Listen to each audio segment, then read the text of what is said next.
رمضان کی تیاریوں میں گھروں کی صفائی صرف کچرے سے نہیں، غلاظتوں سے، گناہوں سے، عیاشیوں سے، آوارگیوں سے، ان تمام سے بچوں کو ٹائم ٹیبل بنا دو کہ بیٹا رمضان المبارکہ ہے، تمہاری یہ گیم کھیلنے کا وقت نہیں ہے، تمہاری یہ ٹی وی پر بیٹھنے کا وقت نہیں ہے، یہ سیریل اور فلموں کا وقت نہیں ہے، یہ سب چیزیں بند کرو۔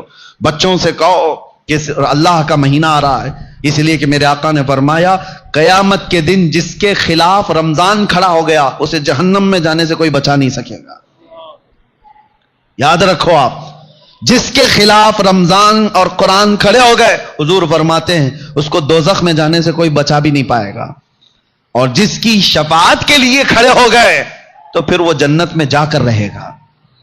جس کی حمایت میں یہ دونوں کھڑے ہو گئے، قرآن اور رمضان، اسی لیے قرآن اور رمضان۔ رمضان کیسے خلاف کھڑا ہوگا؟ اللہ کی بارگاہ میں مقدمہ کرے گا کہ مولا میں اس کے گھر گیا تھا، اس نے میری بڑی بے حرمتی کی ہے، میں اس کے گھر گیا تھا تیرا مہمان بن کر، اس نے میری بہت توہین کی ہے۔ رمضان کے مہینے میں دن کے وقت کھانے پینے والے کے متعلق کہا گیا ہے ایک روزہ چھوڑنے کا عذاب 600 سال تک وہ دوزخ میں رہے گا۔ مسلمانوں کو یہ زیب نہیں دیتا رمضان کا احترام، اور خاص طور پر بچوں کی تربیت کے لیے، بچوں کی تربیت۔ علماء سے بھی میری گزارش ہے کہ پورا فل فوکس کرو۔ ہم یہاں ہوتے تھے یا جب بھی الحمدللہ میرا معمول ہے رمضان میں فل پیکج، صبح سے لے کر رات تک ہم تو مصروف ہی رہتے تھے۔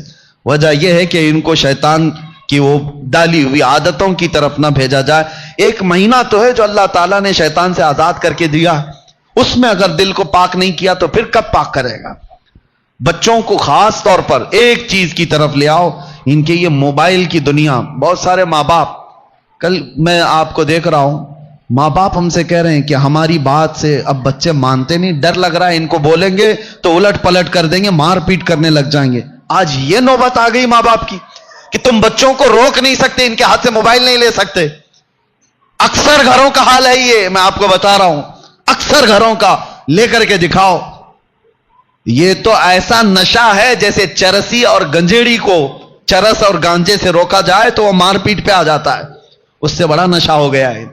رمضان بہترین مہینہ ہے ان کی تربیت کے لیے، سب لوگ یہ عہد کرو، ان سے کہو ٹھیک ہے موبائل تمہارے ہاتھ میں رہے لیکن اللہ سے ڈرتے ہوئے کبھی بھی گندی تصویریں تو دور کی بات ہے، تمہیں گیم کھیلنے کی بھی اجازت نہیں ہے، اپنے آپ کو انٹرٹینمنٹ کے لیے وقت ٹائم پاس کرنے کے لیے نہیں ہے۔ اور اعتکاف میں جانے والے جو موبائلوں کے ساتھ اعتکاف کرتے ہیں وہ کیا بھلا اعتکاف کر رہے ہیں، ساری دنیا لے کر کے بیٹھتے ہیں۔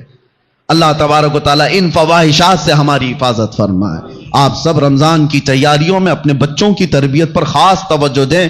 ہمیں ڈر لگتا ہے کہ کل کو یہ بچوں کے ساتھ جو ہونے والا ہے، جو وقت آنے والا ہے، بہت ڈر لگتا ہے۔